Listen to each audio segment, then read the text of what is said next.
Buenos Dias, Gunners Collective. Back at it, you already know. Ba-da-ba-ba-ba-ba-ba. And another one. Ba-da-ba-ba-ba. I said another one. Ba-da-ba-ba-ba. Guard! It's another one. Bye. Bye. All it is, you can tell by that thumbnail right there. What happens in the Pinta, in prison, on the Yarda, wherever you're at, when your taita, your camarada, your Cellie, your homeboy, someone who you function with every day, you know his familia, he knows yours, you know secrets that not a lot of people are supposed to know, like, you know, he smells like cagada from 6 to 8, just a lot of different things that you guys know about each other, and he decides to roll it up. He decides to leave the yard for one reason or another. You know, can you tell, can you see the signs? Do you know what's going to go down? Do you participate in helping him get away? What are some of the ways that some of these individuals do this? Because the way it works, I got to go, Holmes. Why do you got to go, but I got to stay? Why should I stay on this yarda functioning, doing a whole bunch of burpees and getting down with the get down, and you decide to roll it up? Are you man enough to let your Cellie go? Or is it a bitch that does? All I know for sure is it's a serious, serious bad feeling when someone's able to manipulate and wiggle on you right before your eyes. Because that makes you think that everything they've ever told you, all these war stories, all this kicking back, all this shit, it's our last honey bun, break it in half. I'll take the big half. You know what I mean? Is all for nothing. It was all fakery, added preservatives. Can't believe none of it, right? You don't know for sure if that man played you out of pocket this whole time just to get you comfortable enough to allow him to leave that cell alone so he could wiggle. Now, there was an epidemic in the early 2000s. A lot of people dropping out of the gangs, a lot of people rolling it up, and everyone seemed to have the same excuse. Oh man, it's not for me anymore. Oh, I want to do better. You know, they didn't want to do better the year before when it was all kicked back and there was a lot of respect going on in the yard. But then all of a sudden, when the funks pop in and something's happening on the yard, oh, man, I decided finally that, man, I need to worry about my own life, right? They weren't worried about their own life 6 months ago, you know. But as soon as our old lady's getting boned by Leroy down the street, I become my own life. It affects me. Hey, no, it doesn't affect you. It affects her. Guard! Let them know. And that's just the way it is, right? There's always an excuse or a reason on why these guys roll it up, or they decide that the gang is no longer for them, or they no longer want to fulfill what they signed up for. And that's fine and dandy, man. Maybe people do have an epiphany. Maybe they do decide that if for no other reason, man, it's just not in the cards for them. They're tired. You know, I can understand if a Valto's been functioning on a general population mainline yard for 30, 40 years, plus he's put in a gang of work. He's sitting back in the shoe, man, on an indefinite. They don't do those anymore, but you are indeterminate. They don't do those anymore, but you know what I'm saying. They're trying to. You know, he's sitting back there forever. Just ain't got a damn thing coming. What more can that man give you? He's already gave you his lifeblood. He's already gave every homeboy, his old lady, and the whole gang guy. He's already done every sacrifice you could do. If he decides, hey, you know what? Is that enough, eh? Is that enough? You know, I'm going to go ahead and just kick back at the visita now. It's been 10 years. How can any man hate on him? Deep down in your heart, you know, deep down inside, every man looks in the mirror and says, damn, I don't blame that Vato. He did what he had to do. Now, I don't condone it. I'm not saying it's a route to go. Of course not, man. When you're committed to the wheels fall off our until you're no longer with us. You know, but just being here no longer with us doesn't mean that you have to be functioning the whole time. It could mean I'm still with you. I'm still with you only in spirit. I'm a spirit animal, right? They're out of here. Now, I had a Cellie. You know, I had a Cellie. Was a cool Vato, man. Cool Vato. We get set up, and in the beginning, man, we didn't, maybe for like the first week, we didn't see eye to eye in certain situations. I thought he was a little bit dirtier than I expected him to be. I thought he played the game differently. But I came soon to realize that this guy was clutched up. He had a lot of game, a lot of education, where he had come from. The homeboys gamed him up. So we happen to know a couple people from Y, the same people, and that was it. You know, that changes everything. If you know a few of the people that I knew in Y, it's like, oh man, you know the homeboy, because it makes you feel like you get closer right there. Like, oh, that's right, Holmes. Because if they did time with that guy, that you did time with that guy, you know that guy was solid, then they must be solid, right? So it's like, it opens the doors. The floodgates are open. And let there be rain, right? So I said, orale. All right, oh, you know the homeboy Speedy? That's right. You know the homeboy Gangsters? That's right. And we get to chop it up, and now we're cool. Hey, you want a soap, Holmes? You know what I mean? Throw one and shit. Now you're on throw status. Here, catch it.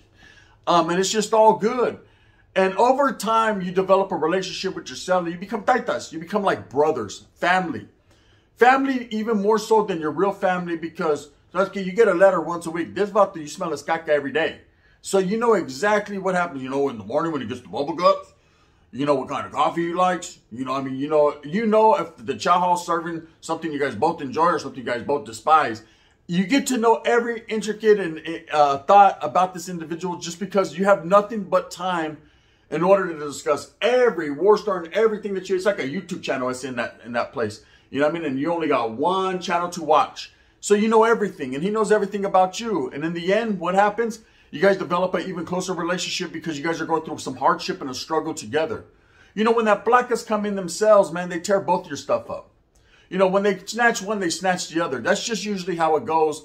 So you develop that rapport. You develop that man, if I got to get it, you're going to get it, you know? And there's nothing like it. The canalismo, to anyone that's never did time, it's unexplainable how close you become with this individual, especially if it's a good Cellie. If you have just one of them Cellies like, hey, Bob, what's that? Take that thing. Hey, take them. Get rid of them. I'm trying to bring the homeboy Chewy over here. Why do you call him Chewy? I don't know. He ain't got no teeth. He does this. That's the homeboy Chewy. He's cool though, right? He's righteous. In the meantime, in between time, you develop a relationship with a real one. Okay? You might have got him moved into your cell. You guys might have did time somewhere else. Or you might have just met him, man. Those are the most organic ones. The ones that it organically happens. So I had a Cellie like that. He was a good dude. You know, he was deep in the game. He was very political. But at the same time, there didn't seem nothing more than what met the eye. It didn't seem like he was in the mix much heavier than I was.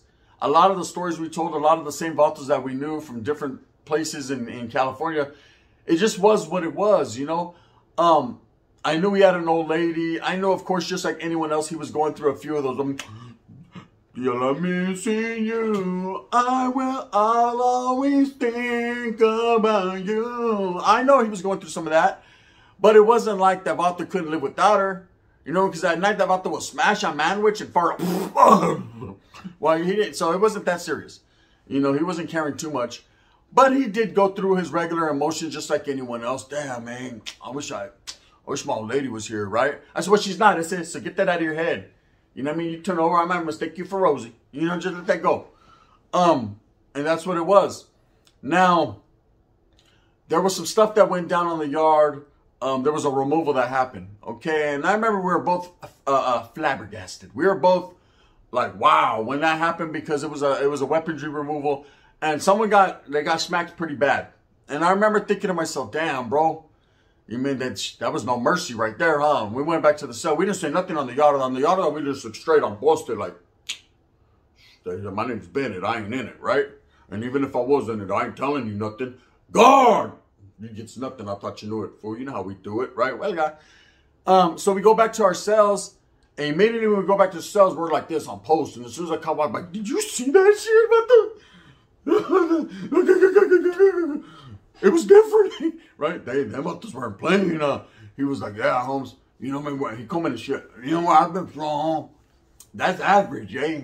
That one was the average one. I've seen one from the top to the bottom, from the bottom to the top. You know what I mean? There was a lot of sangre though. Wow. You see, I think, what is that by my ear? Yep, sangre. I'm telling you, it went everywhere. So we're discussing it. He's trying to play the cool role and the tough role. I'm like, bro, I don't know what kind of yard you've ever been on. And to what degree, the highest degree. But the way it goes, right? That one right there wasn't making us a lot of money. And he wasn't going to continue to make us a lot of money. So they went over there and they gave him the Nicky Santoro. They cracked it. I'm just saying, you know? And he was like, yeah, Holmes. I mean, it happens, eh? It happens. I know it's happened every week since I've been here, eh? I'm just noticing. I'm more tripping than he is, but not tripping enough to go in the yard and worry about it. Just like, because I know I didn't have nothing coming like that because I wasn't doing nothing like that. But it was just like, you see that? You know what I mean? That was like him. The homeboy Chewy was in the corner like, it was crazy. So we discussed it, and that was the only thing I could think that would push this guy away, is something as dangerous and as treacherous as that you witness, that you're not quite ready to witness. You think you've seen it all until you've seen the real shit. You'd be like, oh, okay, now, all right. But then about to take it in stride, like he paid it, no, never mind. Hey, right there, hey, I need to shave on this side a little bit more, huh? Let me borrow one of your razors. Like, he wasn't playing. And then the day came where he got a letter. He got a letter from some member of his family. I remember we used to screen each other's letters, meaning if he got a letter, he'd be like, hey, my old lady sent me a letter. I would just make sure it was from his old lady, kind of glance over and give it back to him. And that's that's just how we did it in our cell. That was to make sure that, you know, he wasn't communicating with some type of, you know, guard, one of those, right? So we used to screen each other's mail, but we didn't read each other's mail. But, you know, when you're scanning, you come across I'm leaving you for Tyrone, right? And so I had him the letter, and it's no big deal. It's from like one of his tias. I guess his tia ends up telling him that one of his kids was hurt in a car accident or something like that. You know, he had an older son. And I remember him telling me like, yeah, you know, my son, man, he got in a car accident. He's out there drinking and driving and in the mix. And, you know, he's a homie and he doesn't know how to act. And I was like, yeah, it's up to you to write him a letra to lace him up. Or I didn't know if he came to visit him. I don't think he was coming to visit him. I was like, it's up to you, bro, to lace him up. You know, there's nothing you can do. You're not the example to show, you know, not to do this. But you could tell him, you could put your foot down. You're the parent, he's the child, right? That's the game. That's the game I'm going to give you for the day. You're the parent. The wind's blowing. And one never knows, does one, exactly what the kid or how the kid's going to take it. So I could see he was thinking. He was doing a lot of thinking. I thought he was thinking about what I was telling him. I thought he was like, yeah, you're right, but still my hair over here is sticking out. You know, I thought he was like that, but he wasn't. He was thinking about a way to hang the boots up, to leave the Cortezes on the doorstep, to jam. And I didn't realize this and recognize it. You know, after this incident years later, man, any Cellie that would stand up, I'd be like, where you going, homie? You trying to go to medical or what? He'd be like, nah, I said I was going to take a cagada. But man, it's all good, bro. You pulled that pedazo out quick. I'll just sit down right here. Oh, I got the bubble guts, the homes. I got chorro. I got to go. Don't handle it, Rata. Don't get up and flush twice, eh? Right? Now, I didn't recognize what he was trying to do. And what he was trying to do was devise a plan to get up out of there. And he knew the way I was, man. I was going to make an issue out of it. Even though we were close homeboys and I knew that he needed to be in his son's life and I knew that he was going through some things at home. And I didn't know to what degree of things, you know, one never knows, does one. But one thing I did know for sure is that he was in his right state of mind. So there's probably nothing he could do for me or for the cause anyways. He should have just wiggled. He was trying to devise a plan. And he did it. He was smart, man. We worked in the kitchen. We were together all day long. We're in the kitchen or we're in the cell. They just kept us, we were inseparable, right? The doctor was like, damn, you stick to me like Elmer's glue. Get off me, right? So we were just right there posted up. But I remember he used to work in the, like in the main kitchen, like in the front, wiping the tables. And I was in the back. I was one of the cooks. I wasn't a cook because the lifers are usually the cooks. But I was in the back like the cook's assistant. I was the assistant pimp. You know, I wasn't the pimp. I was the assistant, right? I can do it like a nanetta, right? That was me. Guard, that was me. You know it. So there would be times that he would be in the front wiping the tables and I'd be over here. And he seen that as an opportunity to wiggle. What happened was there was a placa that came in. And I guess when the placa came in to, I don't know, go in the back to give something to, because there would be a placa that would watch us, plus the free staff. The free staff would be in the back getting the stuff prepared for the meal, for dinner or whatever, right? The cop would just be reading the newspaper, sitting in a little office, just there in case we started fighting or whatever. But another placa walked in from the kitchen side, from, you know, where the tables are at, in the chow hall, and he was going to walk to go talk to the other placa, and that's when Navalta took his opportunity. He said, psst, hey, psst, psst, you. I'm sick, man. I got to get out of here. And that dude was like, what do you mean you're sick, Babosa? It's probably the food you ate in the bag. Hey, wait up. I got something to do. He's like, no, you don't understand, man. I'm sick, motherfucker. Right? And he said, all right. Turned him around, cuffed him up, took him up out of there. I fucking appreciate you, man. Right? He did the American whatever. And then they get him up out of there. And I said, hey, where's my Cellie? He goes, Cellie, where you going? He's like, I'm gone, puto. What? Because there's rules and regulations. Okay. I'm not going to go into the details because I'm not going to put people on blast or front street. But you know that I know that whoever's watching this from inside, your Cellie tries to wiggle, homie. You know what I mean? It's up to you to do what you have to. I've had a couple Cellies roll it up. You know, that was the one that hurt the most. That's why I tell this story. And how does it feel when they're being handcuffed and they're up out of there? You know, for the most part, you don't see it. You don't see it. They usually go to medical, never come back. I've had a couple, my heart attack, right? And they're gone. They never to return. Like, man, what happened to your Cellie? I can't call it, homie. And all the homies are looking at you. What'd you do to him, eh? You know what I mean?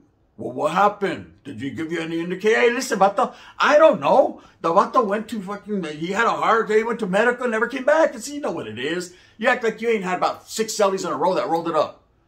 We're losing. That's it. We're losing our gente.